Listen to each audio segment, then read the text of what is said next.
Dominando el desierto de Sonora, en Arizona, se encuentra la mayor concentración de telescopios ópticos del planeta, el Observatorio Nacional de Kitt Peak. Aquí, día y noche, más de 50 astrónomos procedentes de todo el mundo se reúnen para observar el cielo con la esperanza de llegar a comprender el universo y el lugar que ocupamos en él. ¿De qué lugar del Nuevo Mundo procede este interés por el cielo, esta necesidad de construir enormes observatorios como el de Kitt Peak?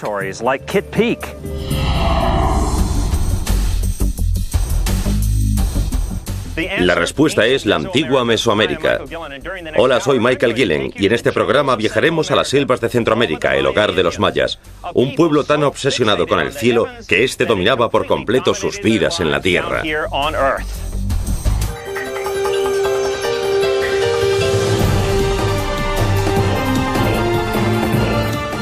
El origen de las cosas.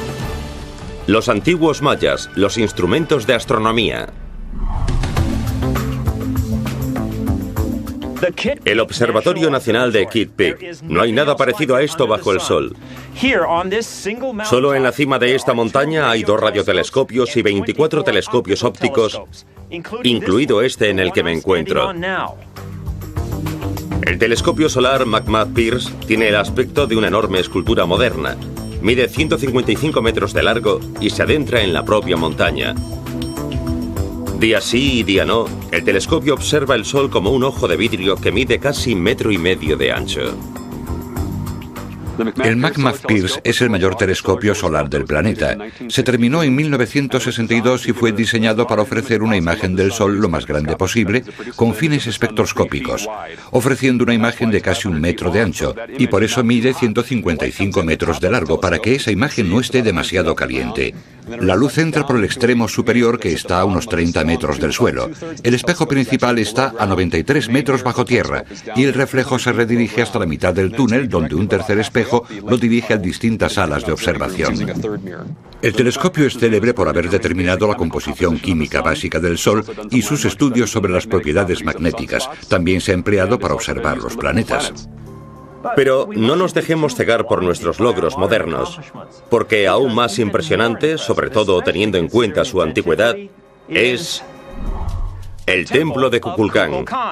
Kukulcán era uno de los dioses principales de los mayas. Aquí aparece representado como una serpiente con plumas, pero este lugar no solo era un centro religioso. Hace miles de años, esto era el McMath Pierce de su época, un antiguo observatorio diseñado para observar el Sol. El templo de Kukulcán está situado en el corazón de Chichén Itzá, la famosa ciudad maya. En su momento de mayor esplendor, la civilización maya se extendía desde Chichén Itzá, en la península mexicana del Yucatán, hasta las tierras altas de Guatemala. La civilización maya floreció desde al menos el siglo I a.C. hasta el siglo IX después de Cristo. Aunque conforme los arqueólogos se adentran más profundamente en su pasado y sus pirámides, descubren que sus costumbres podrían remontarse hasta los olmecas o incluso antes. Así que hablamos de una cultura que pervivió al menos 3.000 años. Disponían de un sofisticado sistema de escritura, un calendario preciso, observatorios, prestaban mucha atención al cielo e intentamos comparar nuestra astronomía con la suya. Nos interesa saber a qué se debía su fascinación por las estrellas.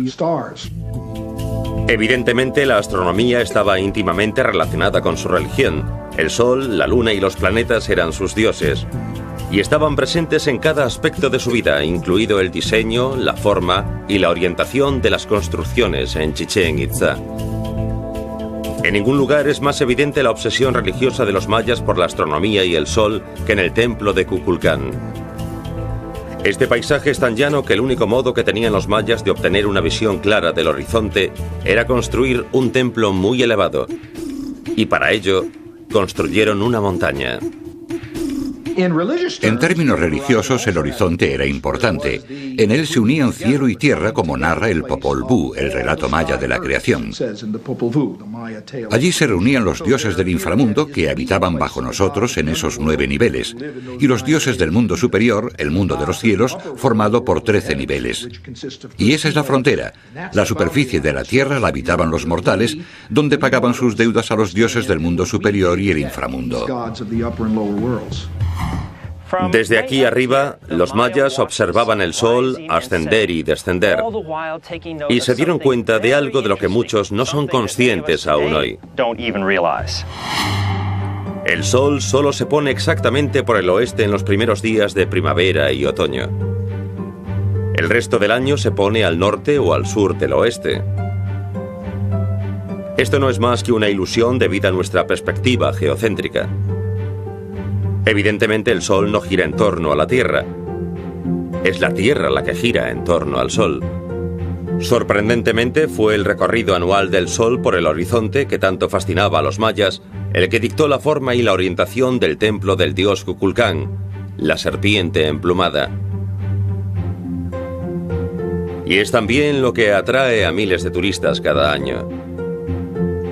Durante los dos equinoccios del año, el primer día de primavera y el primer día de otoño, cuando se pone el sol, ocurre algo fascinante. Para mostrarles lo que ocurre, y les prometo que es algo muy especial, le he pedido a Dak y a Ryan que me construyan mi propio templo de Kukulcán. Obviamente será una versión a escala del original, precisa hasta el último detalle. Por ejemplo, tendrá 91 peldaños por escalera. Y quiero que la escultura de la cabeza de serpiente de Kukulcán esté donde debe estar. Es muy importante, pronto verán por qué.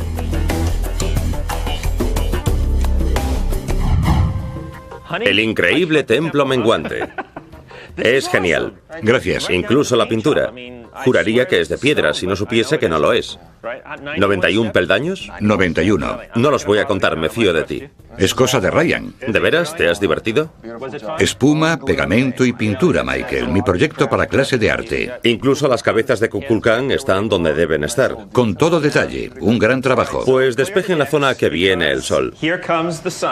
Vamos a poner a prueba esta preciosidad.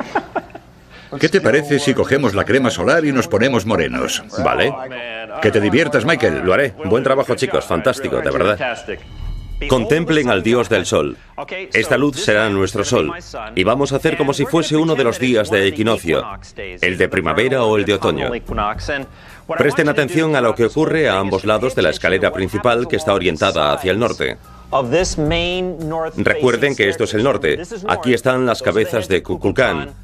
Todo está orientado hacia el norte, el sur, el este y el oeste. Voy a representar lo que ocurre uno de los días de equinoccio a mediodía. Todo el templo está iluminado, nada interesante por ahora, pero observen lo que ocurre cuando el sol inicia su descenso. Y presten atención a los lados de la escalera principal. Ya está empezando. Voy a parar un momento cuando el sol comienza a descender. Observen. Parece el cuerpo de una serpiente deslizándose. Lo mejor es que se une con la cabeza de Kukulcán, por lo que parece la propia serpiente con plumas. Y vean lo que ocurre cuando el sol desciende aún más. El cuerpo de la serpiente parece aumentar de tamaño más y más, elevándose hacia los cielos. Y cuando el sol se pone por completo, Kukulcán vuelve al cielo, el lugar donde habita. Lo que más me asombra de todo esto es el trabajo previo que requiere. Tuvieron que orientar correctamente el templo, tuvieron que decidir las dimensiones de los peldaños para que el sol crease ese efecto óptico sobre ellos. Y todo ello con relación a la posición del sol durante el equinoccio. Observen. Si desvío el sol un poco hacia el norte o hacia el sur, que es donde el sol se encuentra todo el año, salvo durante el equinoccio, el efecto desaparece. Solo ocurre cuando el sol se pone justo por el oeste, algo que ocurre 2 veces al año durante los 2 equinoccios. En mi opinión, nada de esto es accidental, y me parece tan impresionante que los mayas fuesen capaces de hacerlo como que quisiesen hacerlo. Una combinación increíble de arte y ciencia.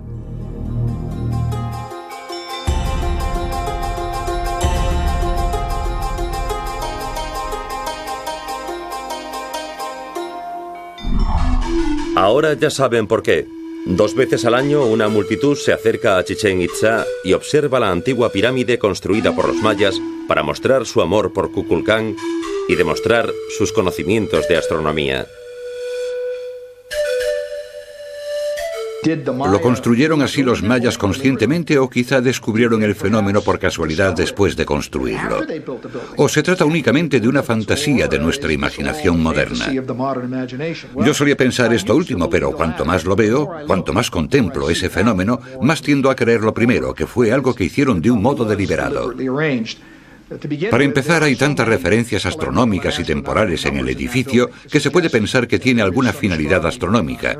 Y cuando lo medimos descubrimos que no estaba exactamente alineado con los demás edificios.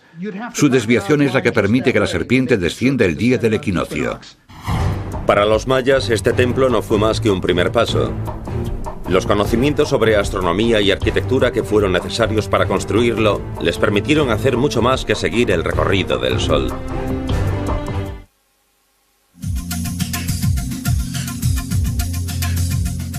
Aquí en el Observatorio Nacional de Kitt Peak, todo apunta hacia el cielo, literalmente. Los 26 telescopios de todo tipo observan el cielo. Galaxias, estrellas, planetas, satélites, asteroides, cometas, todo. En Kitt Peak se realizan desde observaciones nocturnas hasta estudios del Sol durante el día. Observamos galaxias, estrellas cercanas, planetas, cometas, y durante el día estudiamos las manchas solares y sus campos magnéticos. Pero mucho antes de la existencia de esos telescopios, había aquí un antiguo observatorio, el Caracol. Es mi lugar favorito dentro de Chichén Itzá. Me encanta su forma y me asombra lo mucho que se parece a un observatorio moderno. Se cree que en el siglo IX los mayas utilizaban este edificio para observar y quizás también adorar al planeta Venus. Venus era importante para los mayas. Creían que era el gemelo del Sol y el dios de la guerra. Pero no siempre supimos que el caracol estaba relacionado con Venus. De hecho, durante largo tiempo, el caracol fue un misterio. Un misterio triple. Primer misterio. Las 4 caras del caracol no están orientadas hacia los 4 puntos cardinales, norte, sur, este y oeste. Están rotadas 27 grados y medio. ¿Por qué? Segundo misterio. El caracol es circular, el mayor edificio de base circular de Chichén Itzá. ¿Por qué? Y por último, el tercer misterio. Las esquinas de la base superior del caracol no son rectas, están ligeramente descentradas. ¿Por qué? Sir Eric Thompson, la mayor autoridad en arqueología maya de los años 30, 40 e incluso 50, dijo una vez que cada cierto tiempo las ciudades tienden a construir un edificio que revuelve el estómago. Thomas dijo que así es el caracol, que fue construido por arquitectos con mal gusto, e incluso que le parecía una tarta de boda mal puesta sobre su caja de cartón. Pero se equivocaba. Porque, como estamos a punto de ver, hay un método en la aparente locura del caracol. Comencemos por el primer misterio. La extraña rotación de 27 grados y medio tiene una importante finalidad. Gracias a ella, el caracol apunta directamente al punto del horizonte por el que se pone Venus en el momento en que más al norte se encuentra. Algo que sucede solo cada 8 años. Segundo misterio. ¿Por qué el caracol es redondo? Bien, un edificio redondo se parece al horizonte, por lo que esta estructura daba a los mayas una visión de 360 grados del cielo. ¿Ven esas ventanas allá arriba? Los mayas las utilizaban para seguir a Venus en sus idas y venidas. Y no resultaba sencillo, ya que los movimientos celestes de Venus son complejos. Durante meses es lo que se conoce como una estrella matutina que sale por el este con el Sol. Luego desaparece, para reaparecer semanas más tarde como una estrella vespertina que se pone por el oeste con el Sol. Suficiente para volver loco a cualquiera, pero no a los mayas. Tras años y años de minuciosa observación, utilizando solo sus ojos, consiguieron deducir lo que ocurría. Y por último, el tercer misterio. Las esquinas desviadas de la plataforma. ¿Lo recuerdan? Muchas construcciones de los mayas parecen imperfectas y sus plazas destinadas al culto con forma de cuadrilátero no son perfectamente cuadradas o rectangulares. Por ello se ha sugerido que los mayas no entendían el ángulo recto. Yo creo que esas desviaciones son deliberadas. Una de las esquinas de la plataforma apunta exactamente al lugar por el que sale el sol el primer día de verano. La opuesta apunta exactamente al lugar en que se pone el sol el primer día de invierno, algo que apoya la teoría de que el caracol es el resultado de muchos años de observación del cielo por parte de los mayas. En el Yucatán hay un horizonte llano, perfectamente plano, muy parecido al sur de Florida. Toda esa piedra caliza sin ríos, solo con dolinas. Y si miras a tu alrededor, no ves elementos naturales en el horizonte. Por eso creo que una buena explicación para la simetría del caracol sería que la desviación del edificio señala ciertos alineamientos, ya que no disponían de referentes naturales en el horizonte. En mi opinión, la gran pregunta es cómo demonios pudieron los mayas orientar sus enormes observatorios, como el Caracol y el Templo de Kukulcán, para producir resultados astronómicos tan precisos. ¿Y cómo lo hicieron sin la ayuda de telescopios u otros instrumentos de observación? Para ser sincero, no se sabe. Pero tengo una teoría. Voy a fingir ser un ingeniero maya al que han encargado construir un monumento de base rectangular cuyas esquinas estén orientadas a los equinoccios. Según mi teoría, solo necesito un día soleado como este, algunas estacas, una cuerda de cáñamo y un claro. Muy bien, ya he clavado una estaca más o menos en el centro del claro. Ahora cojo la cuerda de cáñamo, la ato a la estaca y la utilizo como si fuese un compás gigante. La sujetaré con la mano izquierda y la mantendré bien tensa. Ahora describiré un círculo, así, manteniendo siempre tensa la cuerda con la mano izquierda. Bien, ya está. Ahora hay que tener paciencia porque durante el año siguiente, los próximos 12 meses, señalaré con estacas 4 días muy especiales. 1. La salida del sol el primer día de verano. 2. La puesta del sol el primer día de verano. 3. La salida del sol el primer día de invierno. 4. La puesta de sol el primer día de invierno. Ahora trazo unas líneas que unen las marcas opuestas. Después trazo 2 ángulos rectos, así, que serán las esquinas suroeste y nordeste del templo. Y recuerden esto, como maya puedo trazar ángulos rectos. Vean cómo.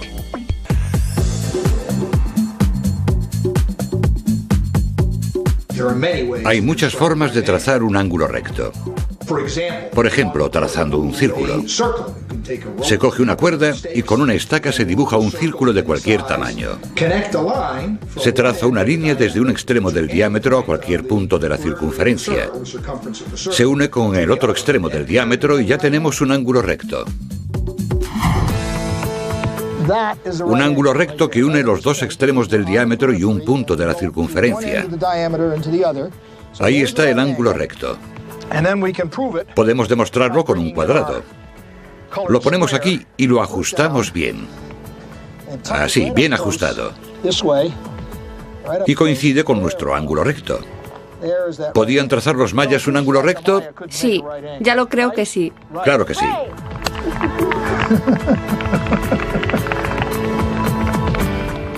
Solo con ampliar las líneas de mis 2 ángulos rectos obtengo automáticamente las otras 2 esquinas de mi templo.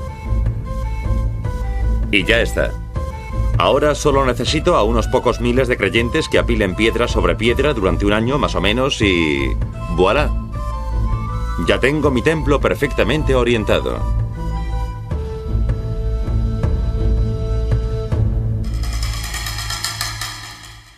En realidad no estoy diciendo que los mayas lo hiciesen así. Solo he demostrado que podrían haberlo hecho así. Al menos espero que mi modesto experimento ayude a acabar con la extraña teoría de que los mayas necesitaron la ayuda de extraterrestres para construir estos magníficos edificios. La obsesión de los mayas por los ciclos astronómicos controlaba casi todos los aspectos de su vida. Cuándo cultivar, cuándo recoger la cosecha, incluso cuándo combatir. Hace más de 1000 años, los mayas lucharon en su propia guerra de las galaxias. Entre otras materias, he estudiado astronomía teórica. Es una materia bastante dura, por lo que me sorprende la cantidad de entretenimiento que han inspirado los estudios sobre el universo. Tebeos, series de televisión, películas, videojuegos. Nuestra cultura popular está repleta de todo tipo de aventuras espaciales. Pues hace 2000 años, aquí en las selvas de Mesoamérica, los mayas tenían una rica cultura popular basada en la astronomía. Fíjense en el lugar en que me encuentro. Los mayas lo utilizaban para jugar a un terrible pero popular deporte llamado Poca-Toc. Sabemos que debió de haber muchos juegos de pelota y que esos juegos evolucionaron con el paso del tiempo. Digamos que este evolucionó desde un deporte parecido al fútbol a otro parecido al baloncesto. Ese campo de deporte en Chichén Itzá es el mayor de este tipo de toda Mesoamérica. Mide casi unos 90 metros de largo y sus aros están situados a más de 8 metros de altura en los muros que lo rodean.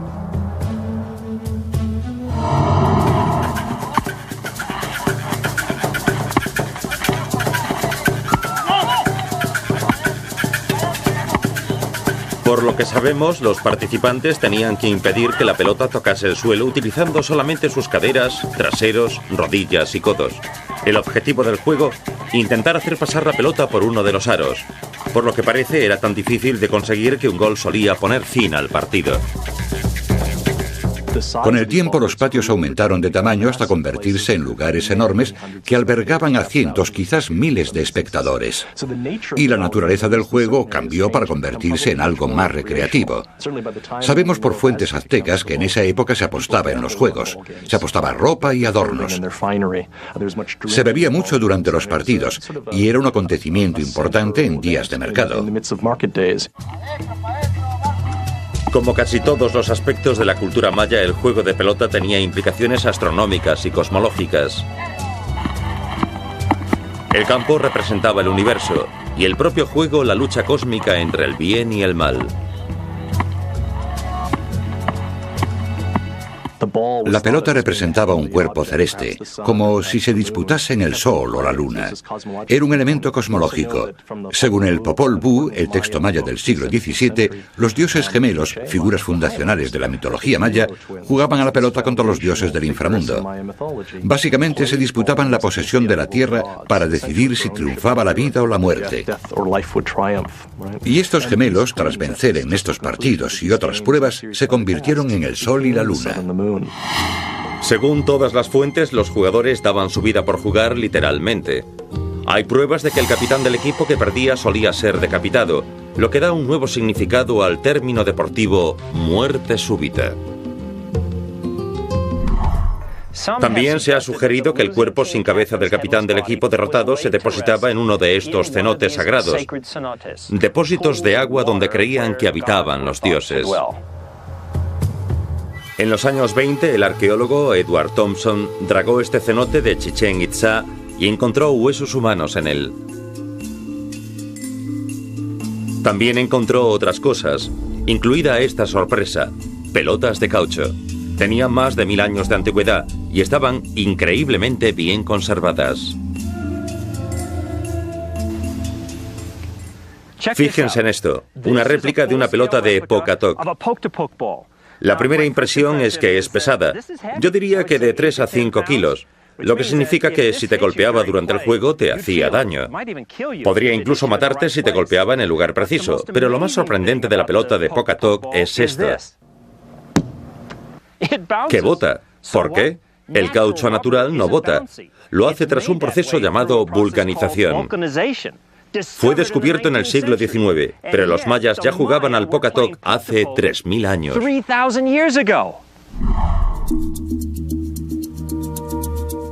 También sabemos que los mayas fueron el primer pueblo de la historia que descubrió y utilizó el caucho en su estado natural. Aquí está, la savia de Lule, o castilla elástica. Su aspecto recuerda al café con leche. Lo fascinante es que los mayas utilizaban para 1.000.000 de cosas esta goma que hoy llamamos látex. Por ejemplo, lo usaban para hacer pegamento. Y como pueden observar, he pegado este vaso a su plato y aguanta. Es bastante resistente. He aquí otra aplicación muy ingeniosa. Cogían el caucho y lo vertían sobre una tela.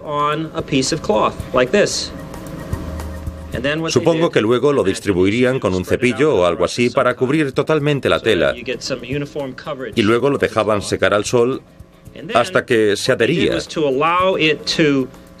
Y el resultado... Miren esto. Una tela impermeable con la que se podrían fabricar gabardinas y otras prendas impermeables. Aquí tengo un poco de agua para mostrarles lo que digo. El agua no se filtra. Ahora veamos otra aplicación del látex, una de mis favoritas.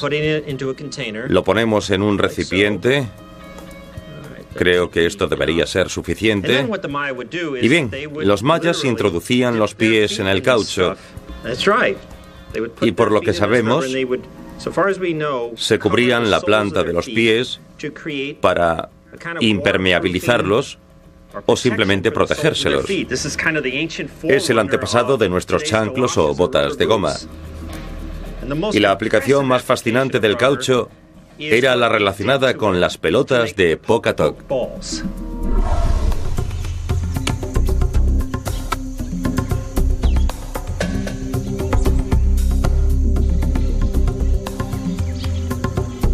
Tras extraer el látex, la savia del hule o castilla elástica, los mayas le añadían un ingrediente secreto que lo transformaba por completo.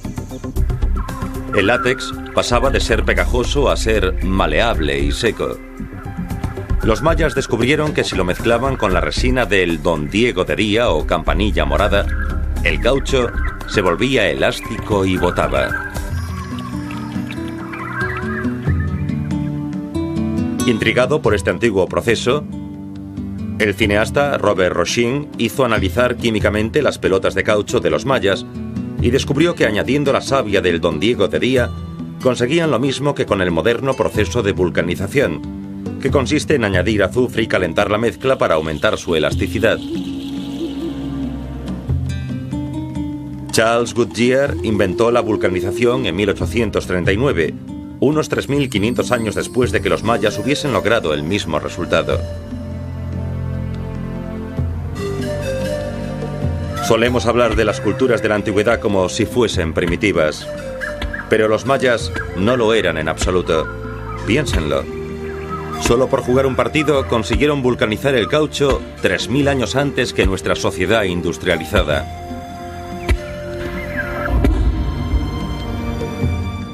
Los mayas también demostraron dominar los calendarios tan bien como la astronomía. El hecho de que el templo de Kukulcán tenga 365 escalones no es ninguna coincidencia. Los calendarios se basan en las observaciones de los astrónomos. Piénsenlo, un año es el tiempo que tarda la Tierra en dar la vuelta alrededor del Sol. Un mes, el que tarda la Luna en hacerlo alrededor de la Tierra.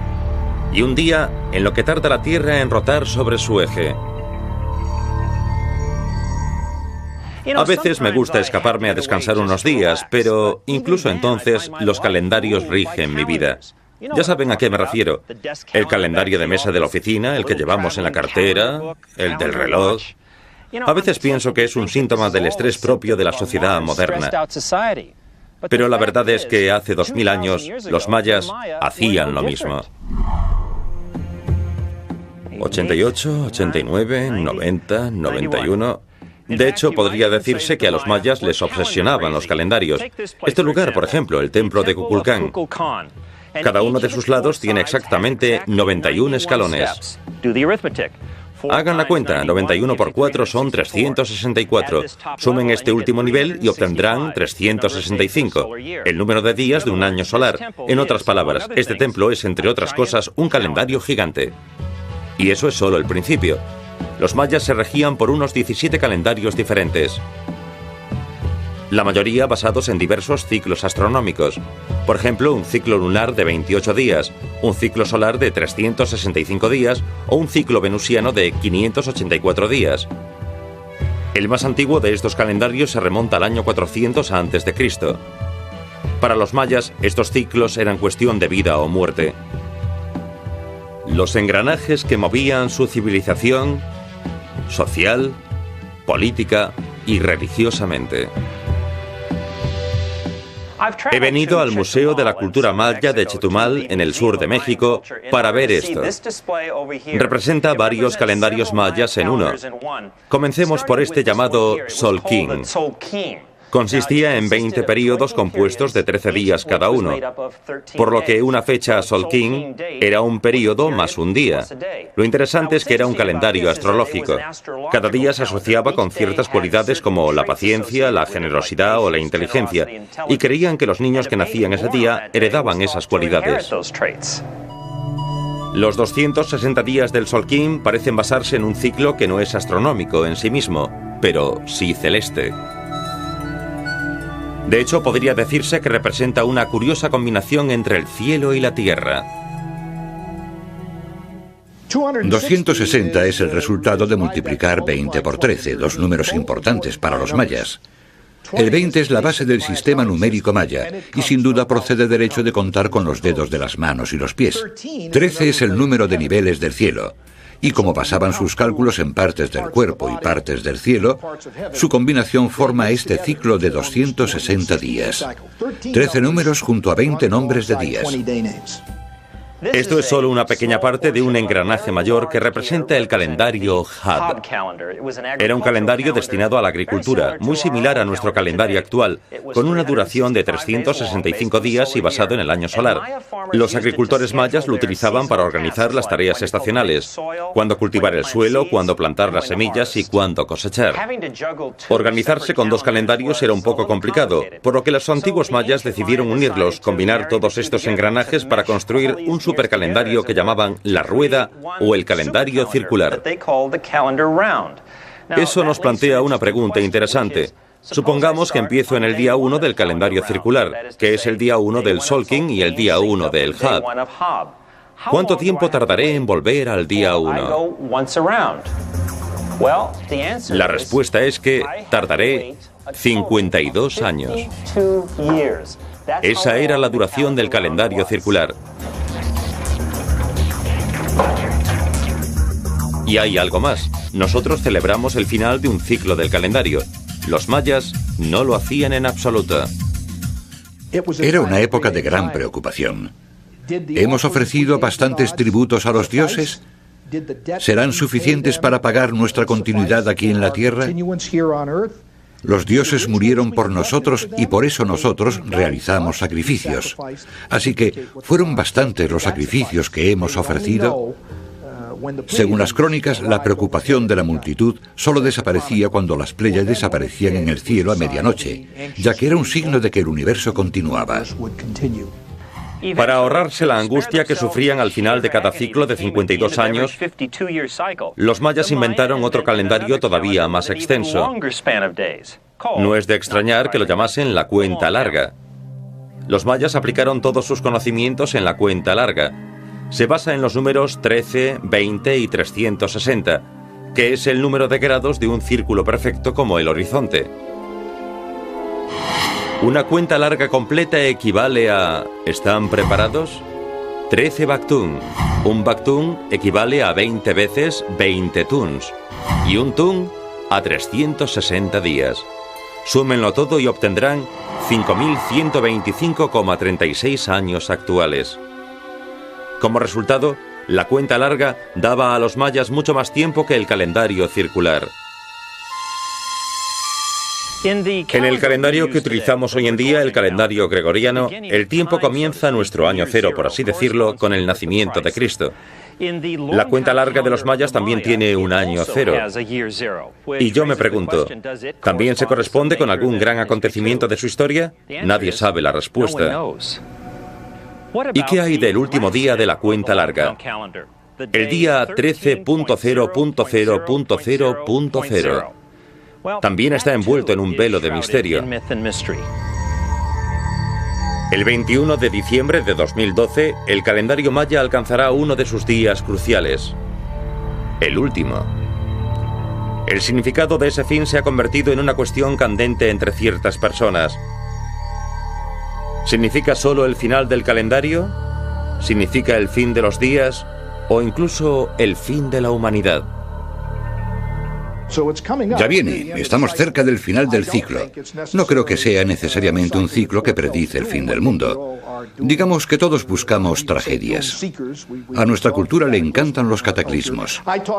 Hablé con un chamán maya no hace mucho durante una conferencia y le pregunté qué ocurriría dentro de 8 años, cuando ese gran odómetro o contador del tiempo y el destino termine su ciclo.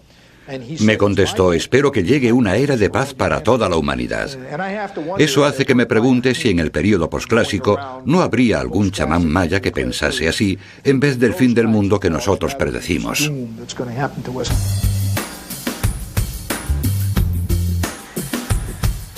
Tenga o no algo de sobrenatural, lo que me impresiona de los calendarios de los antiguos mayas es su extrema y maravillosa complejidad. Después de 5.000 años, siguen desafiando nuestros modernos cerebros y haciendo que alcemos nuestros modernos ojos, preguntándonos si los mayas vieron algo ahí arriba que nosotros aún no hemos visto, pero que quizá veamos algún día. Los antiguos mayas estaban siglos por delante de su tiempo con respecto al tiempo. Ninguno de los pueblos de la antigüedad estaba tan obsesionado como los mayas con el paso del tiempo y los ciclos astronómicos que solían medir. Su antiguo calendario solar era más preciso que el que nosotros utilizamos hoy.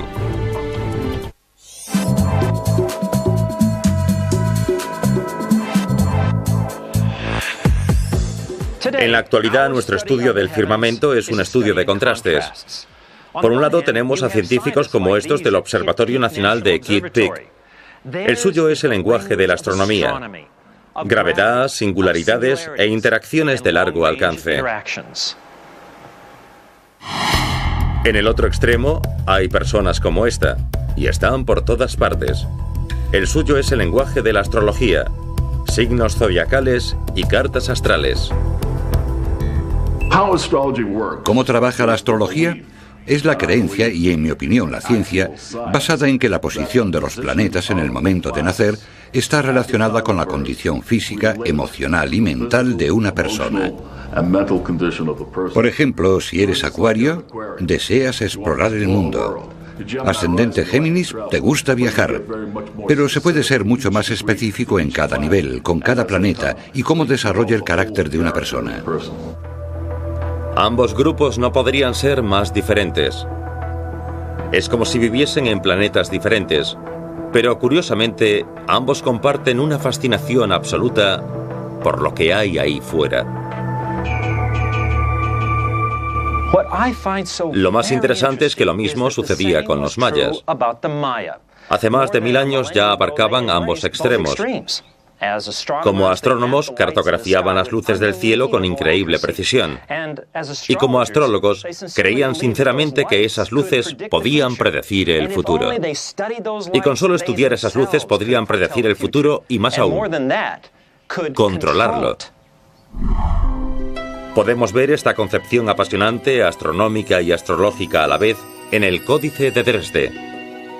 Fue escrito a principios del siglo XIII, y es el más impresionante de los 4 textos mayas que aún se conservan. Contiene tablas extremadamente precisas de los eclipses lunares y el movimiento de Venus. También contiene almanaques para plantar cultivos y una lista de profecías para 20 años.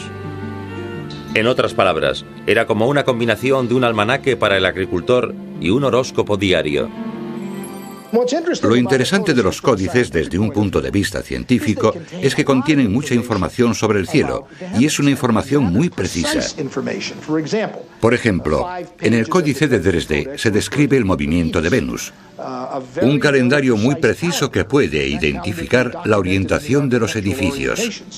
También contiene tablas sobre el movimiento de Marte, cuando vira en movimiento retrógrado, cuando está en su punto estacionario. Los agricultores mayas utilizaban el Códice de Dresde para seguir los movimientos del Sol durante las estaciones, que les indicaban qué hacer y cuándo hacerlo.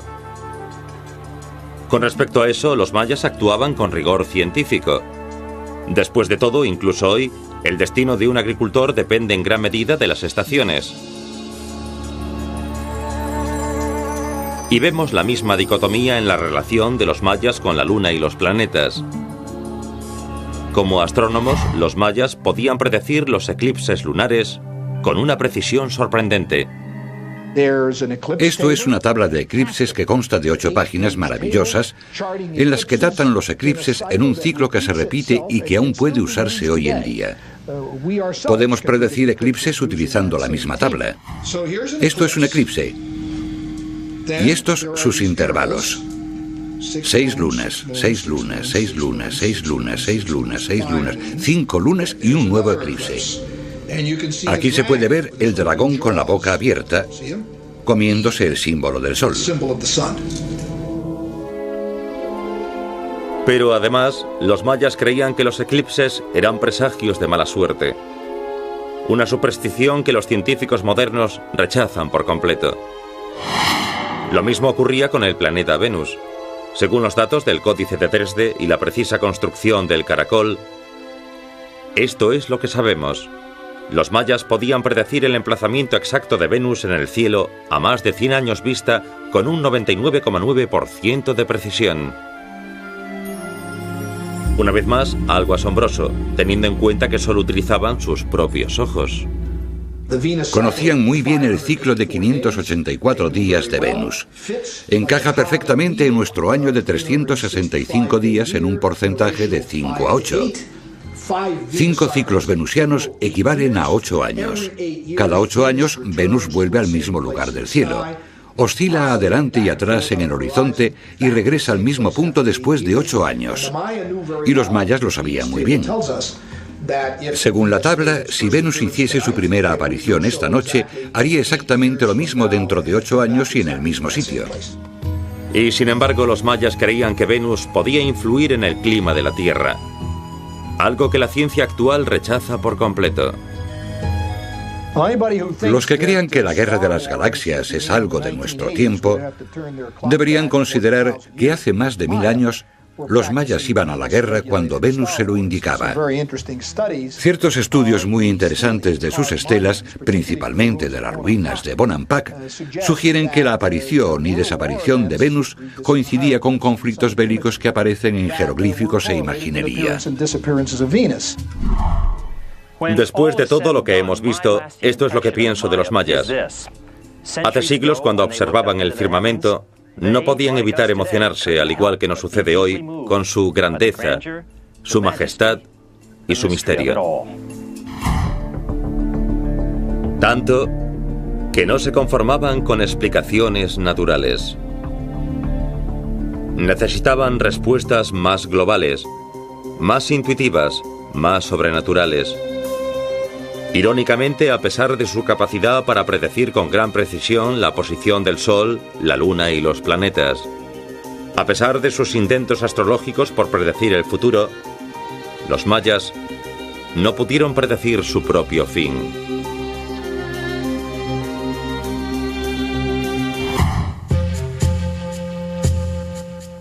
Nadie sabe por qué, pero en el siglo IX, de pronto los mayas abandonaron sus grandes ciudades, Tikal, Palenque y Copán.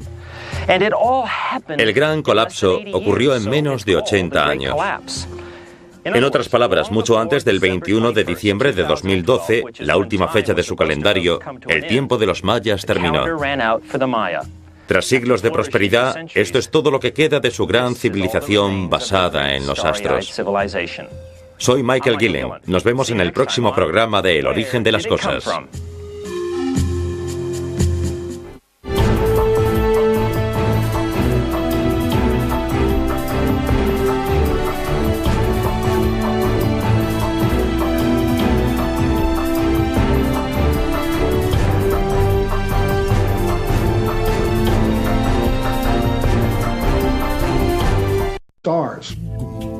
Evidentemente, la astronomía estaba íntimamente relacionada con su religión. El Sol, la Luna y los planetas eran sus dioses. Y estaban presentes en cada aspecto de su vida, incluido el diseño, la forma y la orientación de las construcciones en Chichén Itzá. En ningún lugar es más evidente la obsesión religiosa de los mayas por la astronomía y el Sol que en el templo de Kukulcán. Este paisaje es tan llano que el único modo que tenían los mayas de obtener una visión clara del horizonte era construir un templo muy elevado.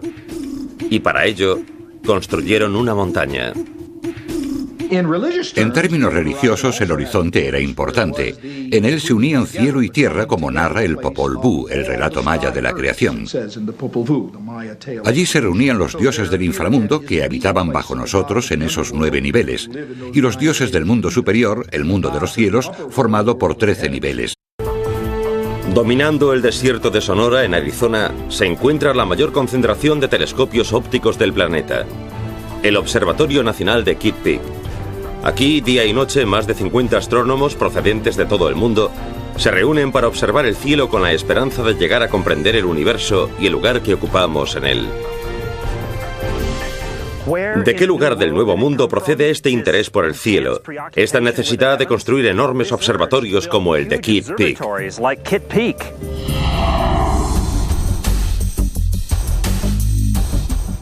La respuesta es la antigua Mesoamérica. Hola, soy Michael Gillen y en este programa viajaremos a las selvas de Centroamérica, el hogar de los mayas, un pueblo tan obsesionado con el cielo que éste dominaba por completo sus vidas en la tierra.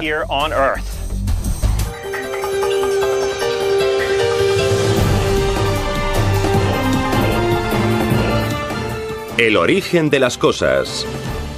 Los antiguos mayas, los instrumentos de astronomía. El Observatorio Nacional de Kitt Peak. No hay nada parecido a esto bajo el sol. Solo en la cima de esta montaña hay 2 radiotelescopios y 24 telescopios ópticos, incluido este en el que me encuentro. El telescopio solar McMurdo-Pierce tiene el aspecto de una enorme escultura moderna. Mide 155 metros de largo y se adentra en la propia montaña. Día sí y día no, el telescopio observa el Sol como un ojo de vidrio que mide casi 1,5 metros de ancho. El McMurdo-Pierce es el mayor telescopio solar del planeta. Se terminó en 1962 y fue diseñado para ofrecer una imagen del Sol lo más grande posible, con fines espectroscópicos, ofreciendo una imagen de casi 1 metro de ancho, y por eso mide 155 metros de largo, para que esa imagen no esté demasiado caliente. La luz entra por el extremo superior, que está a unos 30 metros del suelo. El espejo principal está a 93 metros bajo tierra, y el reflejo se redirige hasta la mitad del túnel, donde un tercer espejo lo dirige a distintas salas de observación. El telescopio es célebre por haber determinado la composición química básica del Sol y sus estudios sobre las propiedades magnéticas. También se ha empleado para observar los planetas.